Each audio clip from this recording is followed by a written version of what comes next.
The mountain had been making sounds for days. Low sounds, deep sounds. The kind that you feel in your chest before your ears catch them. The ground shook twice in the week before it happened. Not violently, not a kind of shaking that sent walls down, but enough that the water in the courtyard fountain trembled and the dogs in the street stopped moving and stood completely still with their ears flat. We had felt earthquakes before. Pompeii sat in the shadow of that mountain our entire lives, and the earth moved sometimes, and then it stopped, and life continued. This time the earth did not stop. I was in the bakery of the Via dell'Abbondanza when the sky turned wrong. That is the only way I can describe it. Not dark. Wrong. The light coming through the doorway changed color in the space of a few seconds, going from the ordinary bright of a late summer morning to something yellowed and strange, like the world had developed a fever. Then the sound arrived. Not thunder. Nothing I had ever heard before. A crack so deep and so total that it seemed to come from inside the ground rather than from the sky above it. And then a roar that kept building after the crack, kept building and building until it was the only thing in the world, until my teeth were vibrating with it, and the jars on the shelves were rattling, and my employer's wife was screaming something I couldn't hear over the noise of a mountain deciding to end the city. I ran outside. I looked up. Above Vesuvius, rising into the sky at a speed that made no sense for something that large, was a column of black and grey and white cloud climbing 20 miles into the air, spreading at the top like the cap of a mushroom, churning within itself, lit from inside by flashes of lightning that had no business being inside the cloud. I stood in the street and looked at it for perhaps 10 seconds. Then the first stone hit the ground beside my foot. They were not rocks the way you picture rocks. They were pumice, volcanic stone full of holes, lighter than it looked, the size of a fist or something smaller, falling out of the sky in a rain that started sparse and became a downpour within minutes. They did not fall gently. At that height, dropped from that column, they hit the ground hard enough to breeze, hard enough to split skin if they caught you on an exposed limb, hard enough that people were already covering their heads with whatever they had: cushions, cooking pots, wooden boards pulled from market stalls. The street was chaos within minutes, people running in every direction, not one direction, every direction, which is what happens when nobody knows where safety is, and everyone is making a different guess about the fastest route to it. Horses rearing and breaking loose from carts, children separated from parents in the press of bodies, moving against each other, the pumice falling constantly, the sound of it eating rooftops and cobblestones, a continuous drumming that made it hard to think clearly. I ran back inside the bakery. Later, I would understand this was the wrong decision. In that moment, it felt like the only possible one. The pumice accumulated faster than I would have believed possible if I had not been watching it happen. Within an hour, the street outside was several inches deep. Within 2 hours, it was approaching knee height, still rising. The weight of it building on every building in the city simultaneously. There were 6 of us in the bakery. My employer, Marcus, a man of about 50 with flour permanently ingrained in the lines of his hands. His wife, Claudia, who had stopped screaming and gone into a focused silence that was somehow more frightening. 2 other workers whose names I will not write here, because writing their names means writing what happened to them, and I'm not ready to do that yet. And then a boy of perhaps 12 years of age, who had been making a delivery when the mountain erupted, and had simply run inside with the rest of us when the pumice started falling. We put sacks of flour over the windows. We reinforced the door. We told each other it would stop. It did not stop. The sound of the mountain was continuous, not a single crack of the beginning, but a sustained roar that rose and fell, but never fully quieted. punctuated every so often by sounds even louder than the bass line. Explosions from inside the mountain that sent vibrations through the walls of the bakery that you felt it in your back teeth. The roof creaked under the weight of the accumulating pumice. We heard the first roof in the street collapse around the third hour. A sound like the world folding in half, then dust coming through every gap and crack in our walls, and then silence from that direction. Marcus looked at the ceiling. Nobody said anything. By nightfall, the pumice outside was above the level of the windows. I know this because I lifted a corner of one flour sack and looked, and what I saw was not a street, but a grey unbroken surface of compacted pumice, slightly luminescent in the dark from whatever light the mountain was still throwing into the sky above us. The street had disappeared. Pompeii was being buried in real time, and we were inside that burial. The ceiling groaned all night, a sound that became so constant we stopped reacting to it separately and simply lived inside it. The six of us sitting or lying on the bakery floor, listening to the mountain and listening to the roof, and trying to calculate which one would make the decision for us first. I did not sleep. The boy slept, briefly, with his head against the flour sack, his face completely calm in the way that children's faces are calm when they sleep regardless of what is happening around them. I watched him and thought about nothing specific, just watched him breathe. Sometime in what I calculated was the early hours of the morning, the character of the sounds changed. A different quality entered the roar from the mountain, lower, more total. The previous sounds had been enormous, but they had been sounds of something releasing, explosive, upward, the mountain throwing material into the sky. What came before dawn was a sound of something collapsing, the eruption colon, though I did not know this at the time, was falling back on itself. 20 miles of superheated ash and gas and rock that had been held aloft by the force of the eruption was coming down. And what comes down from a collapsed eruption colon does not fall gently. The first surge hit the northern side of the city before any of us understood what was happening. The heat arrived before the sound did. A sudden violent warmth through the walls. Not the warmth of a fire, but something total, something that had no direction, because it came from everywhere simultaneously.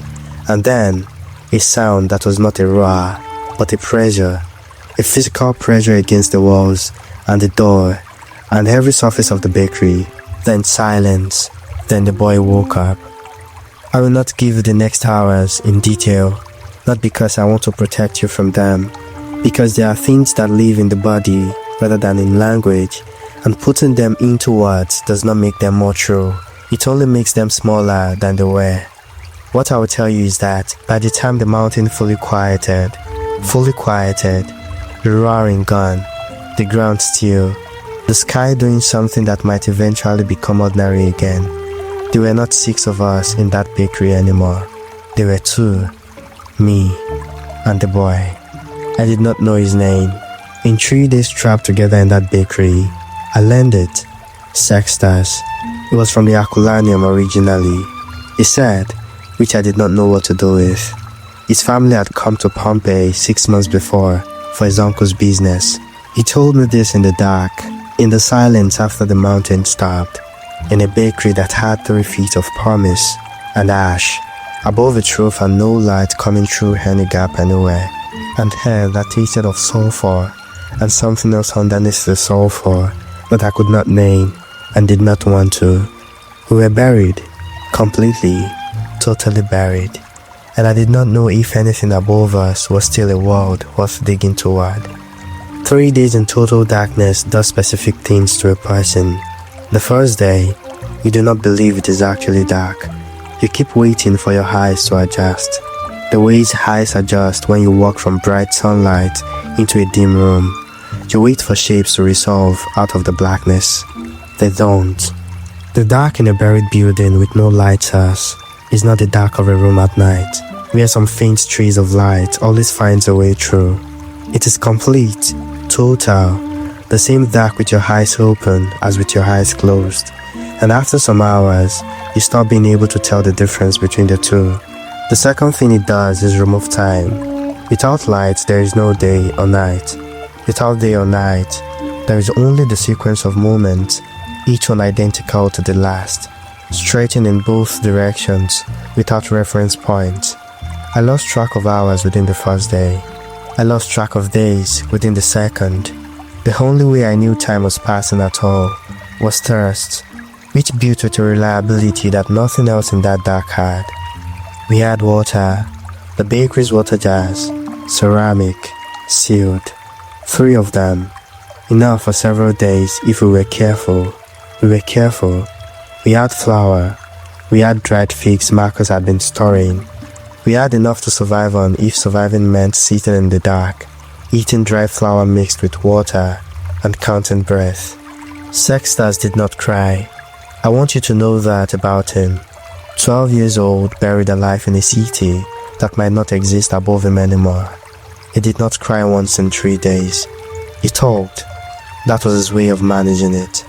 A steady, quiet stream of talking about his family, about Herculaneum, about a dog he had owned that had died the previous winter, about a girl in the street whose name he had said 3 times with a particular quality in his voice that I recognized even in the dark. I let him talk. His voice was the only evidence that time was still moving. On what I calculated was the second day, I started testing the ceiling, pressing my palms against it, feeling for give, for crack, for any information about what was above it and how much of it there was. The roof had held, surprisingly, stubbornly held, under the weight of the pumice, the heavy Roman construction doing what it was built to do, which was last. The pumice was the key. Unlike solid rock, pumice is light, full of holes, porous, compressed under its own weight, but not as dense as the earth it had covered. I had watched it fall. I knew what it felt like in my own hand, and I knew, though I had no way to verify it in the dark, that it might be possible to move through it in a way that solid rock never would have allowed. I told Sextus what I was thinking. He was quiet for a moment. Then he said, "If we stay here, we die anyway when the water runs out." 12 years old. I want to describe what it is to dig through the pumice by hand in complete darkness toward a surface you cannot see and do not know the distance to. Your hands find a rhythm. Grab, pull, pass back, repeat. The pumice moves, reluctantly at first, then with more cooperation as the hole widens and the material has somewhere to go. Your arms burn from the shoulders down. The dust goes into your nose, your mouth, your eyes, even though your eyes are already useless in this dark. You breathe through a strip of cloth, and the cloth catches most of it, and you breathe what gets through anyway, because there is no alternative. Sextus walked below me, clearing the material as I pulled it down, keeping the shaft open behind me. I dug upward for what felt like hours. My hands hit something solid, and my chest seized before I understood it was a beam. A roof beam, intact, resting at an angle in the pumice rather than lying flat, which meant I could go around it rather than through it. I went around it. I kept digging, and then my hand broke through into open air. Not light, it was night above me, or close enough to night that no light came through the hole my hand had made, but hair, real hair, moving, carrying the smell of ash and sulfur, and underneath those smells, something that was just cold and open and vast. I pushed my face into the hole and breathed. I have never in my life, before or since, experienced anything that compares to that breath. The most ordinary thing a body does, the thing that happens without instruction 10,000 times a day, unremarkable, unremarked upon, not thought about for a single second of a normal life. In that moment, it was everything. The surface of Pompeii at night, 3 days after Vesuvius erupted, is not something I can describe to you in a way that will let you fully picture it. I will try anyway. Grey, everything grey, The ash covering every surface to a depth that erased the shapes of things, so that streets and buildings and fountains and market stalls existed only as suggestions beneath a uniform layer of grey that the moonlight hit and turned almost silver. Silent, a silence that a city of 11,000 people had never once produced in its entire existence, now sitting over it completely, broken only by the sound of my own breathing, and then by the sound of Sextus coming up through the hole behind me. He stood beside me. He looked at what had become Pompeii. Neither of us said anything.